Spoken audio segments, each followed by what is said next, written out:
Acara ini didukung oleh Desa Pay, cashless-nya kerabat desa Indonesia. Sasaran SDG Desa nomor 6 itu tentang akses air minum dan sanitasi. Sebetulnya dulu di tahun-tahun sebelum 2015 itu indikatornya air bersih. Tapi di indikator yang sekarang itu menjadi air minum.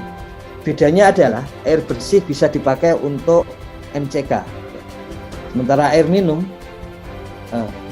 tentu saja bisa dipakai MCK ya, tapi air bersih belum tentu cocok untuk diminum. Ya. Makanya di sini ada akses terhadap layanan air minum.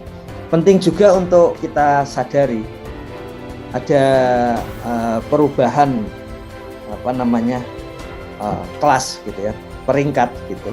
Kalau dulu misalnya akses terhadap sumur itu sudah dianggap bagus.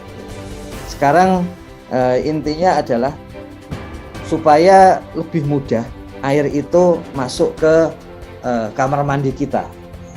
Jadi makanya ledeng itu menjadi akses tertinggi. Perpipaan yang langsung masuk ke kamar mandi itu sekarang memiliki kelas lebih tinggi. Sementara sumur, kemudian danau dan sebagainya itu belum masuk sasaran di dalam SDGs desa. Kemudian industri yang dilayani air baku, ya saya kira tidak ada datanya di IDM. Kemudian pengguna fasilitas air limbah, ini ada di IDM. Kualitas sumber air tidak berwarna, tidak berbau, tidak beras. Ini kalau di IDM namanya tidak ada pencemaran air gitu. SK Kades tentang sumber daya air, kemudian ongkos irigasi, air irigasi, kemudian lingkungan sekitar daerah aliran sungai, ya. Informasi dari stasiun klimatologi, ya.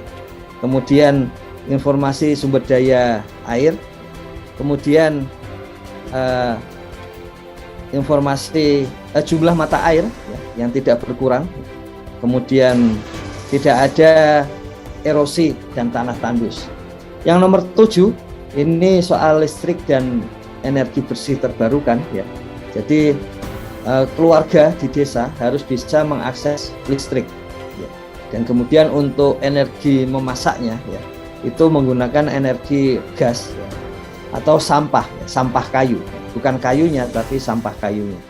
Kemudian ada energi-energi terbarukan ya.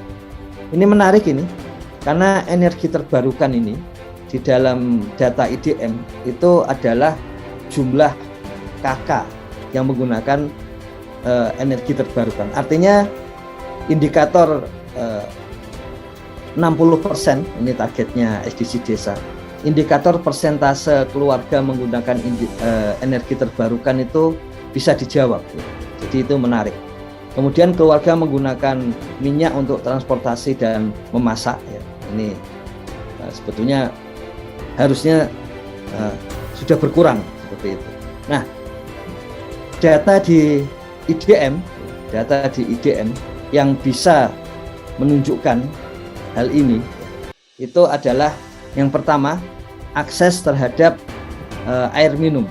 Jadi tadi sudah kami sampaikan dicek supaya air minumnya itu bentuknya seperti ledeng yang bisa langsung masuk ke kamar mandi. Ya. Itu ada di P atau pertanyaan 361 di P361. Yang kedua, akses air bersih itu ada di P363. Nah, kalau akses air bersih boleh sampai ke sumur ya, karena untuk air bersih. Tapi air minum itu harus langsung masuk ke dalam layanan seperti kamar mandi atau keran seperti itu. Kemudian sanitasi yang layak itu harus punya sanitasi sendiri ya. Itu di P364. Ya, jadi di pertanyaan 364. Kemudian tadi air tidak berwarna, tidak berbau ya. Itu di P501. Ini adalah jawaban tidak ada pencemaran air ya, tidak ada pencemaran air. Kemudian bahwa tadi ada mata air yang selalu terjaga sepanjang tahun ya. Itu jawaban di dalam IDM 2021 adalah apakah ada sumber air di desa.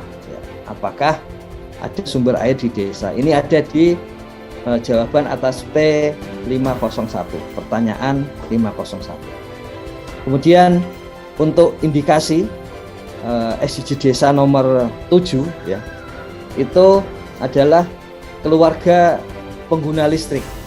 Keluarga pengguna listrik ini ada di P368 dan P369. Ini pertanyaan klasik, apakah listriknya dari PLN atau non PLN.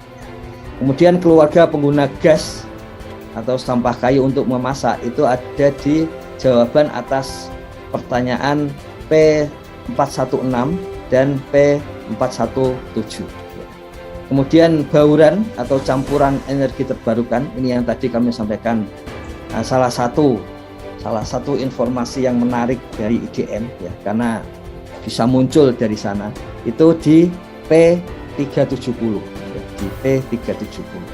Ini untuk IDM untuk SDG desa nomor 6 dan 7 ya, desa layak air bersih dan sanitasi dan desa berenergi bersih dan terbarukan.